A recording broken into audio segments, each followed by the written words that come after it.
오늘 본문의 말씀은 열왕기하 23장 31절에서 24장 7절까지 말씀입니다.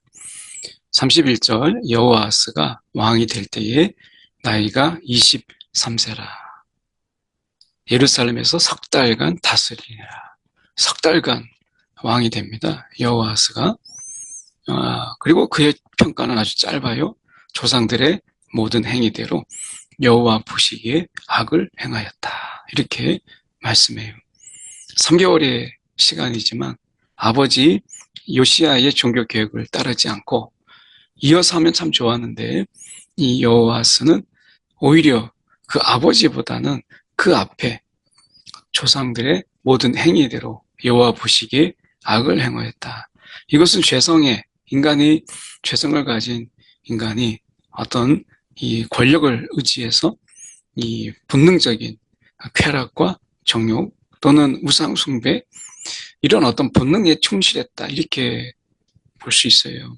그러니까 어떻게 보면 우리의 자기의 본성을 거스러서 하나님의 말씀을 따르는 아버지 어떤 요시야의 그런 삶을 살아갔으면 참 좋았는데 그게 쉽지가 않은 거죠. 그 자리에 앉으면.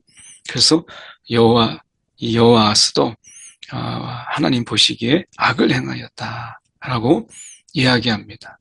그런 그의 삶 속에 보면 바른느고가 그를 하맛 땅 리블라에 가도 예루살렘에서 왕이 되지 못하게 하는 이런 하나님이 그를 막으시죠.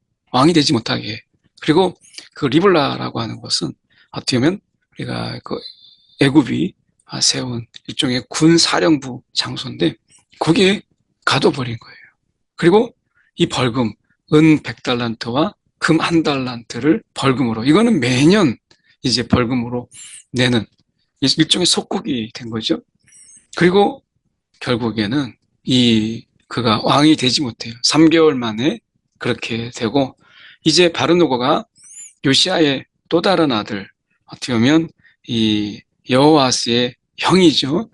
이 엘리야김을 그의 아버지 요시야를 대신하여 왕으로 삼고 그의 이름을 고쳐 여호야김이라고 하고 여호아스는 애굽으로 잡아갔더니 그가 거기서 죽으니라. 3개월의 왕. 그러나 어떻게 보면 하나님 앞에 악을 행했던 여호아스는 결국 불행한 죽음을 맞이하게 되고 이제 엘리야김이 왕이 됩니다. 근데 엘리야김을 여호야김이라 이렇게 바꿔요. 엘리야김이라고 우리가 생각할 때 이것은 사실 이름상 크게 어떻게 보면 차이는 없어요. 엘리야김은 하나님이 세우셨다. 하나님이 세우셨다라고 하는 거고 여호야김은 여호와께서 세우셨다라는 거예요. 우리가 볼 때는 차이가 없어요. 하나님이 세우셨다, 여호와께서 세우셨다. 그런데 이름을 바꾸었다라고 하는 것은 어떻게 보면 그 대상의 이름을 바꾸고 그 이름으로 부른다는 것은 내가 그 대상에 대해서 완전한 지배를 의미하는 것이 이 고대 사회의 풍속이었어요. 그러니까 엘리야김을 여호야김으로 바꿨다라고 하는 것은 이름의 뜻이 중요한 게 아니라 결국 우리가 보면 여호와가 세우셨다. 그러니까 이것은 그 속에서 내가 그것을 대신하고 있다라고 하는 거니까 너는 내 말을 들어야 돼. 뭐 이런 이야기가 되는 거죠. 그래서 이름을 바꾸고 완전한 지배 이것을 그가 행하고 있었다라고 하는 것을 보여주는 바른노고가 이 여호야김에 대한 완전한 지배 이것을 보여주고 있는 것이죠. 여호야김이 은과 금을 바로에게 주니라. 그가 바른노고의 명령대로 그에게 그 돈을 주기 위하여 나라에 부과하되 백성들 각 사람의 힘대로 액수를 정하고 은금을 징수하였더라. 그러니까 나라에도 세금을 내야 되는데 애굽에다도 바쳐야 되니까 당시의 백성의 삶이라고 하는 것은 너무 버거운 것이죠. 어떻게 보면 우리가 이 여호야김처럼 하나님이 우리의 이름을 아시고 그리고 우리를 아시잖아요.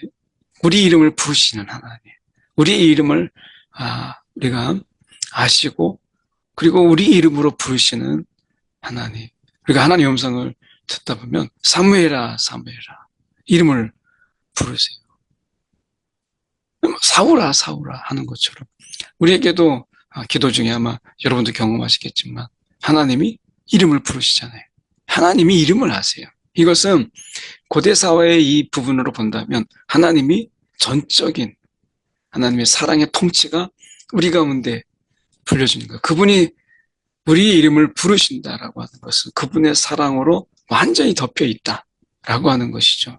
그래서 우리가 자녀의 이름을 부를 때 누구누구라 이렇게 부를 때 어떻게 그 속에서 그 사랑으로 완전히 보살핌을 받고 있다라고 하는 그런 어떤 귀한 이름이죠. 학교에서 출석부 이름을 부르는 거는 전혀 다른 그 이름. 근데 여호야김이 이제 애굽의 통치를 받게 되고 완전한 지배 속에 있다 보니까 이 척박한 삶을 살게 되는 거예요. 근데 애굽이에요. 하나님의 애굽에서 건져 주셨잖아요.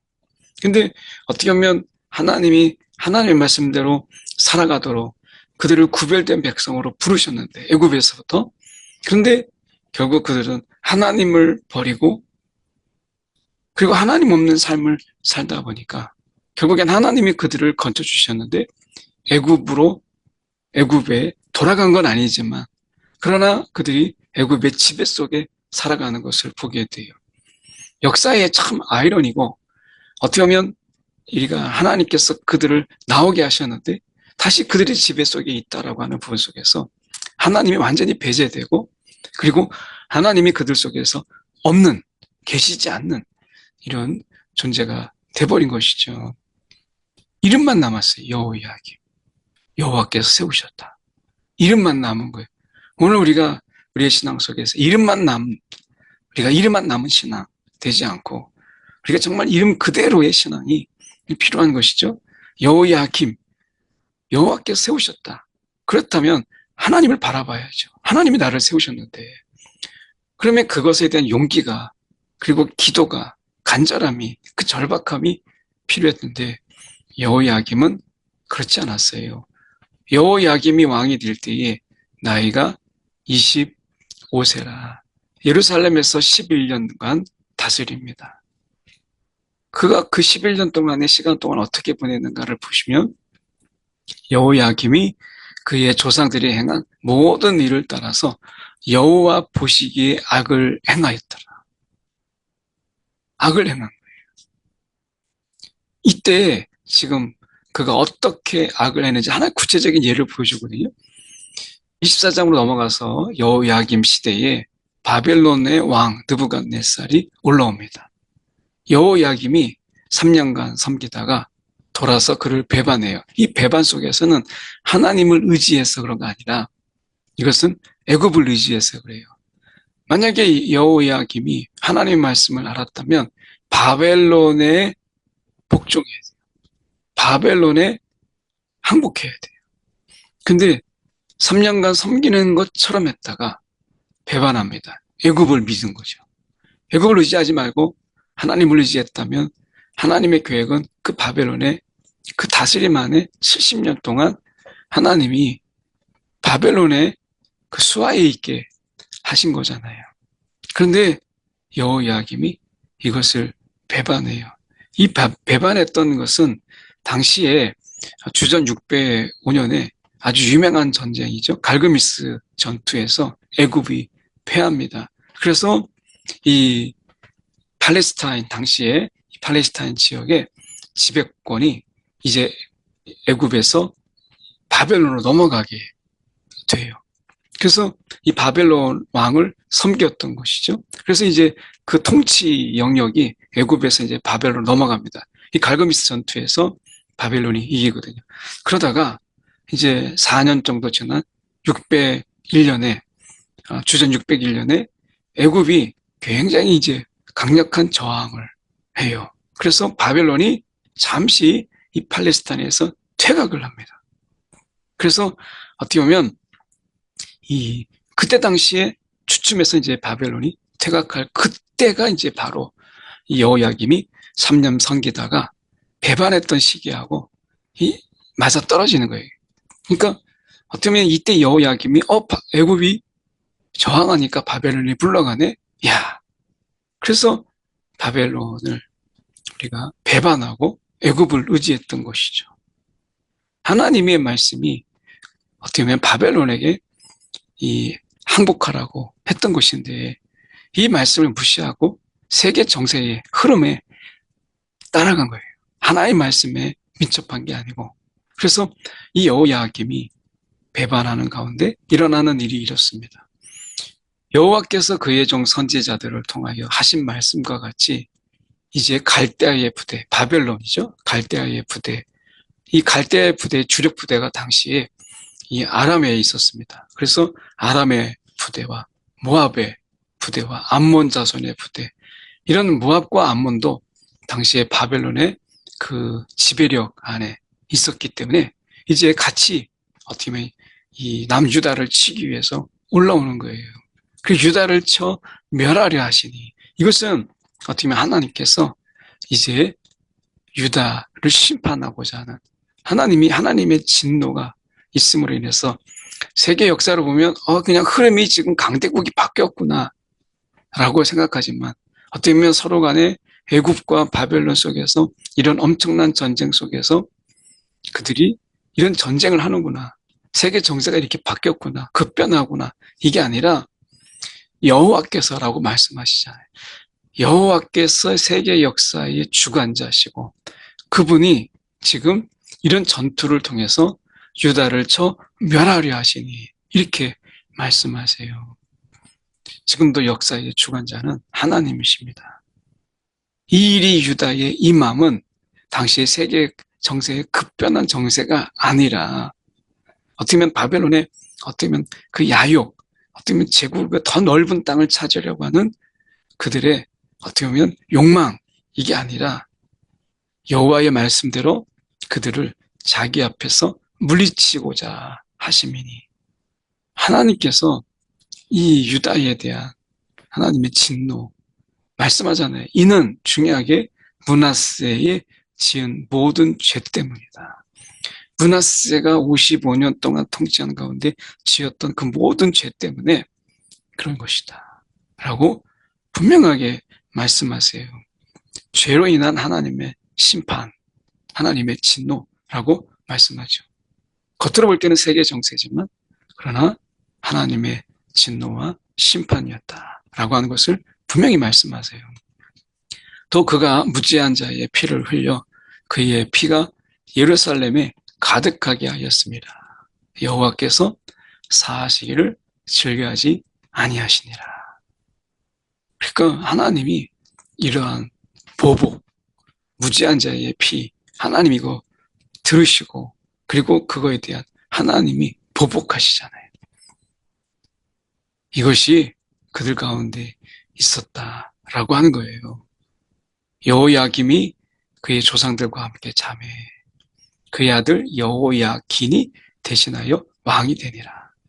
11년의 시간 하나님이 그에게 주셨는데 그 시간 동안에 그가 어떻게 보면 너무나 귀한 시간들을 낭비했다라는 생각을 가지게 돼요.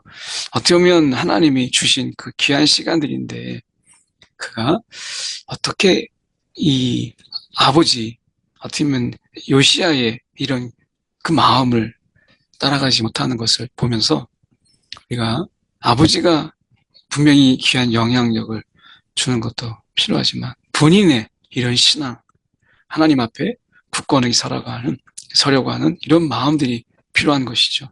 우리가 자녀들을 위해서 특별히 기도할 때 그들이 하나님을 만날 수 있도록 우리가 어떤 부모의 신앙에 믿음의 유산을 남겨주는 것 중요하죠. 그렇지만 무엇보다 중요한 것은 그런 유산, 그런 어떤 이 집안의 이 어떤 관습 그리고 하나의 그 문화 이것을 넘겨주는 것도 중요하지만 하나님을 직접적으로 만나는 것이 중요해요. 우리의 자녀들이 하나님을 직접 만나는 들음풍어로 살지 않고 우리가 집안의 전통이다라는 것 때문에 집안에 야 이거는 하나님 문화다 이게 아니라 하나님을 그들이 만날 수 있도록 우리가 기도하는 것, 정말 그들이 하나님을 찾는 그런 자녀가 되기를 위해서 정말 기도할 때다라는 생각이 많이 들죠. 애국 왕이 다시는 그 나라에서 나오지 못하였으니 이는 바벨론 왕이 애국 강에서부터 유브라데 강까지 애국 왕에게 속한 땅을 다 점령하였습니다. 그래서 애국 왕이 다시 그 나라에서 나오지 못해요. 결국 하나님께서 말씀하신 것처럼 바벨론이 결국에는 점령하게 되고 바벨론의 지배력 속에 있게 되는 것을 보게 되죠. 하나님이 이 바벨론에게 항복해라, 그들의 말을 따르라 라고 말씀하신 이유가 결코 헛되지 않았다라고 하는 것을 보이는 거예요.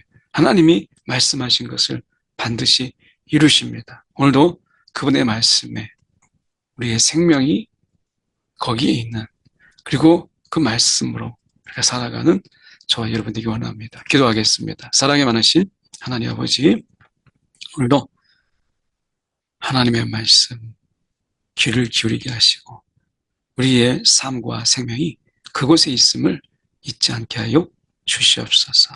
오늘도 우리의 삶 속에서 본능과 죄악에 충실하지 않게 하시고 하나님의 말씀과 하나님의 충실한 하루하루 되게 하여 주옵소서. 살아계신 예수 그리스도를 받들어 기도드립나이다. 아멘.